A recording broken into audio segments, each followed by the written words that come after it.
Mike's in the bag picking teeth from his skull, like playing with his tongue. He's all sick and everything. I want my mommy.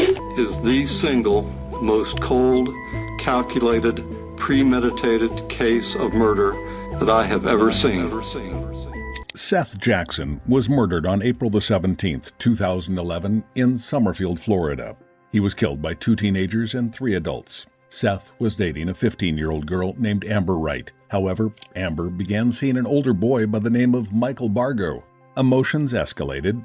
Seath had lost control and began sending threatening messages to Michael and even beat him up at one point. Seath's actions fueled the hatred and anger within Michael, and it resulted in Seath being brutally murdered by the group who planned out his death. Before we begin discussing the horrific details of Seath's death, we want to share our deepest and most heartfelt condolences to Seath Jackson's family and friends. His death was so undeserved, and it is a true tragedy that so many lives were ruined that day. Thank you to the officers who brought justice to the family.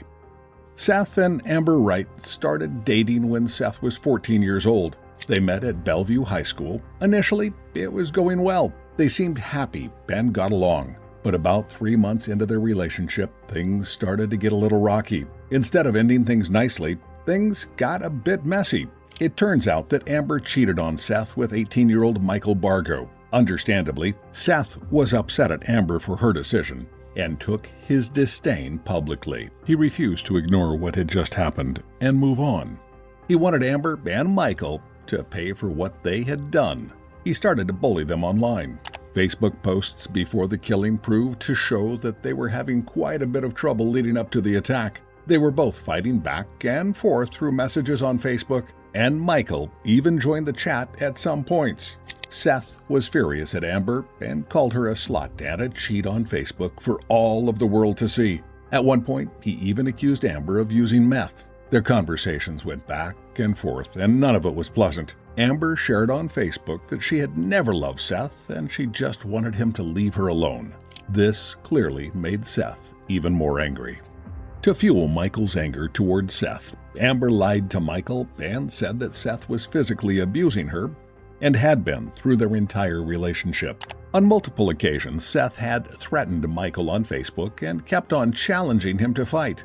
Many people started making fun of Michael because they said he was soft and he was going to get beaten up by Seath. This clearly made Michael mad and impacted his ego.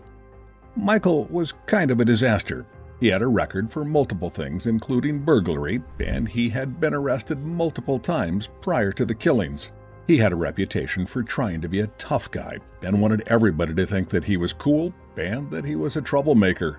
Seath and Michael had known each other before the whole controversy started, and they didn't like each other. After the killing of Seath, Amber admitted that she never actually liked Michael, and she was just dating him to make Seath jealous.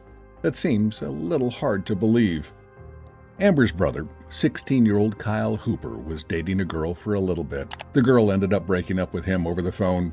He was furious. He went over to her house to talk to her about their relationship, and when he came into the room, he saw her in bed with Seath Jackson. Now, Kyle was upset with Seath and had a motive to commit a crime against him. On the evening of April the 17th, 2011, Amber lured Seath to Charlie Ellie's mobile home. Amber texted Seath and told him to meet her there. Although they were in a tumultuous relationship, Seath listened to the text message. She told him that she wanted to meet up to chat because she loved him. She was going to say anything that she could to get him to show up at the house. How could somebody so easily write a text message that was going to lead someone to a violent and certain death? When he arrived, he thought for sure that he was going to get back together with his girlfriend. He was greeted by Amber and Charlie. Seath was a little confused about having Charlie there as well, but Amber still was able to convince him to come inside. So Seath went inside the home. He was then greeted by Kyle. Kyle seemed friendly and was actually kind of pleasant. That is when Amber told everybody to leave so that she could talk to Seath alone. While Seath was being distracted by Amber, the rest were getting ready in the back room. The group included Michael, Kyle, Charlie, and Charlie's roommate, 20-year-old Justin Soto. Kyle all of a sudden panicked and didn't want to be a part of it anymore. That is when the ringleader, Michael, tried to explain to him all of the reasons that Seath should die. He reminded him of all of the reasons why Seath was a terrible guy. That is when they left the back room and attacked Seath. They started beating him with pieces of wood. That is when Michael pulled out a gun and Seath was then shot. After being beaten and shot one time, Seath tried to flee the scene. He was then shot another time and was continuously beaten. Michael ended up killing Seath by shooting him in the face. The group then went and broke his knees in order to fit him into a sleeping bag. His body was thrown on top of a fire to be burned. They burned his body for so long that he turned to ash. When Seath didn't come home, his parents contacted the police and filed a missing persons report.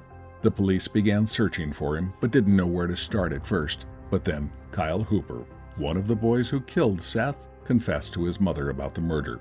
She immediately called the police and it led them to the mobile home. Upon searching the property, they found evidence that a body had been killed at the residence. It later came out that James Havens, the 37-year-old ex-boyfriend of Amber's mother, helped them dispose of the body.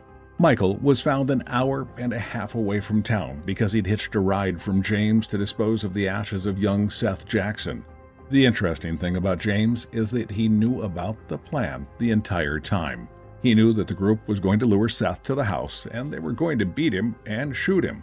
When each of the individuals were interviewed, they were all compliant and explained what happened. They all agreed that there was a plan to kill Seath and that they all participated.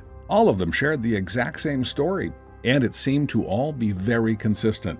What was also consistent was that they were not really at fault and that they were coerced into the murder by Michael. Each of them seemed to be completely dumbfounded when the officers informed them that they were going to spend time in jail. In a filmed interview, Detective Rhonda Stroop of the Marion County Sheriff's Office explained how the two juveniles of the group would be sent to the Juvenile Assessment Center and the adult would then go to Marion County Jail. She then said, "Take a deep breath. You'll have no bond. You won't be getting out. Listen to me. Everybody just take a deep breath." One of the girls was in disbelief and said, "We really didn't do anything." Then Stroop says, No. See? But you did." How did the girls believe that they didn't do anything? They literally planned the death of a teenager and then tried to dispose of his body by setting it on fire. Stroop continues, "Listen, first of all, let's get over that hump right now, that we really didn't do anything, because everybody's complicit here. A person died. A person was murdered." The group of people who brutally killed poor Seath were in absolute denial that they were actually going to be charged with his murder. One of the girls mentioned that her life was over and she wasn't going to be able to get out of jail for a few years. They didn't realize that they were likely going to be spending the rest of their lives in prison. Amber Wright and Kyle Hooper were both convicted of first-degree murder and received a life sentence without the possibility of parole. Charlie Ellie, who played a role in luring Seath to the murder scene, was similarly convicted of first-degree murder and initially received a life sentence without parole. Justin Soto, another participant in the crime, took a different legal path by pleading guilty to his role.